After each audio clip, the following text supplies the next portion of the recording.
Why did I join the dream team? Uh, Well, I joined because I think it's a really positive way to get kids out of like the peer pressure scene of like different things that happen in our community that are really hard, and it's just a positive way to show that there is other kids that don't want to be in that scene, and different activities that you can do that don't involve drugs and alcohol. Yeah, that's great. So how did it all start? Like, how did you hear about the Dream Team?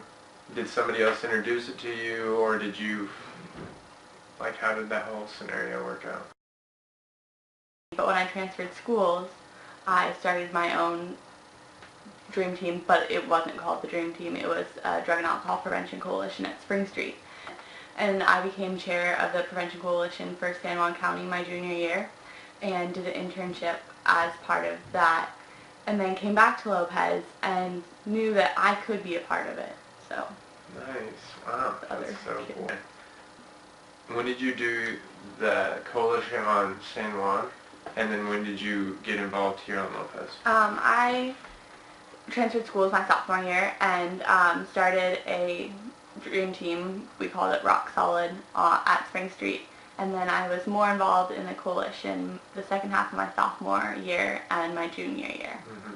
And then when I transferred back to Lopez the summer before my senior year, I started with the dream team and going to meetings with the other Lopez kids, and then was a part of it this year.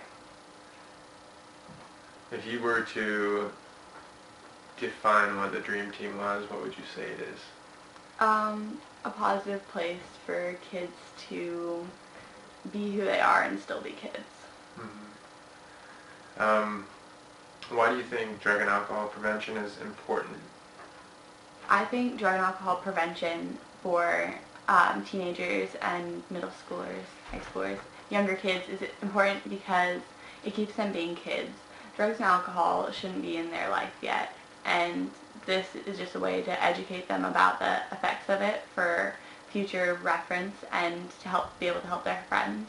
So I think it is really important that kids know all the aspects of it and alternative ways to have fun. Yeah.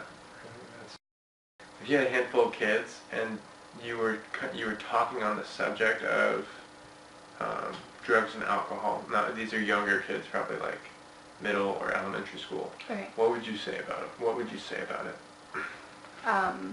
I would try to explain that they are dangerous and they will affect your life, but also I would try to explain that they're not important and not to worry about them. Just try to avoid them because you don't need them, and it's more fun when they're not involved anyways. Life gets a lot harder when there's drugs and alcohol involved. Yeah, definitely. If you had 30 seconds, what would you say to kids thinking about trying drugs or alcohol? So they're considering it, they're in that they're in a situation or in a time in their life where they're kind of being pressured into it. If you had 30 seconds with them. Well, I feel like kids do get pressured into it, and if they knew that there was other kids that weren't interested in doing that and had other ideas of having fun, then I think it would be a lot easier. So I would probably explain to them that and introduce them to people that aren't interested in it, so they have an alternative way to go instead of feeling like that all their friends are doing it, so they have to do it too. Yeah, that's good. What would you say is the most important thing adults can do to help kids not use drugs or avoid drugs? I feel like some adults go too far on the preventing, and it has to be a kid's choice, because if a parent were to really stay against it, then it's going to make the kid want to feel like there's something wrong about it, and just because of that they're going to want to rebel and try it anyways just so they know what it's like. And I think that for parents it's really important for them to just educate their kids, and instead of telling them you can't, tell them why, and tell them what's dangerous about it, and tell them the effects on your body and the effects on your brain and the development of your brain and your education, and tell them about their life goals and what they want to do, and by doing drugs and alcohol, it's going to set your life goals behind a little bit farther than they could potentially be without it. If you were to, if there were somebody, I don't know if there is one person, but who has been the greatest influence to help you stay drug-free?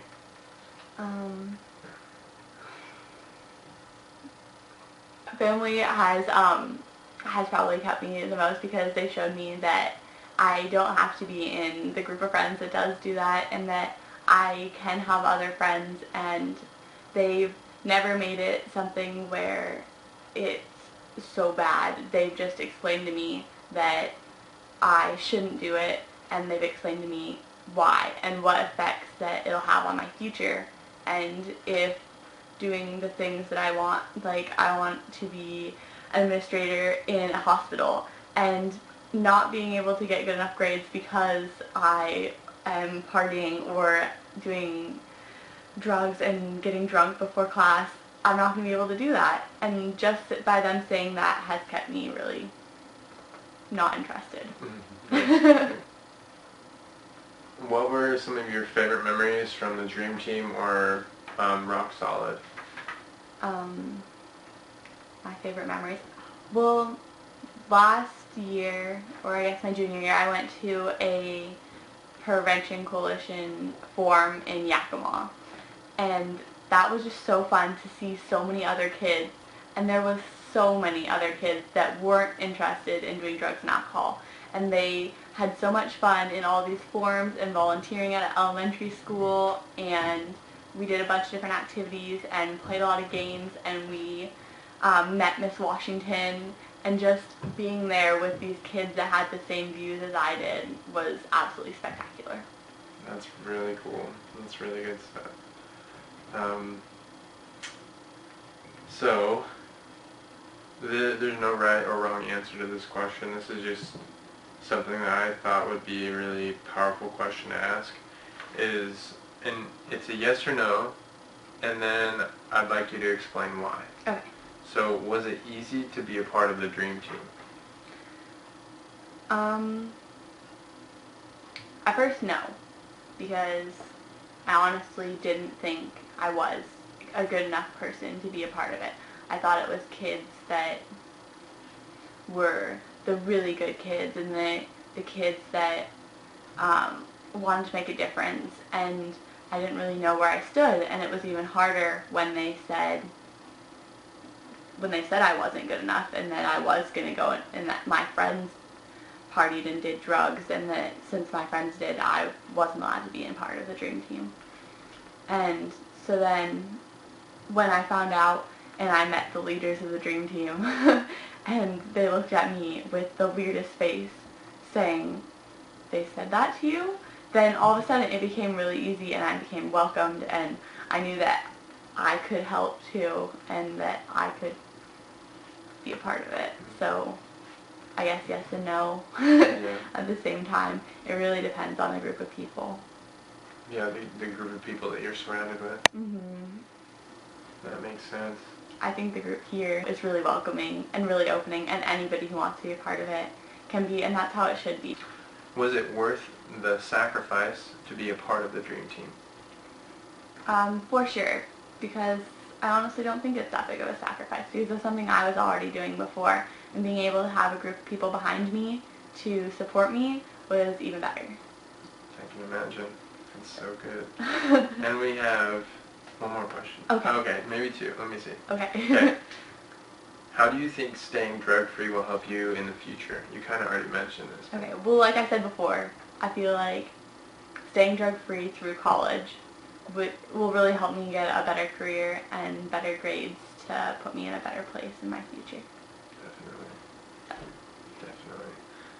What are your plans now that you have graduated high school? Okay, well, I'm going on to Eastern Washington University, and I'm going to do a double major in business administration and medical, something or other. But yeah, I want to be in the administration in hospitals. Well, thank you so much for your time, and Thank good you, luck with Josh. everything.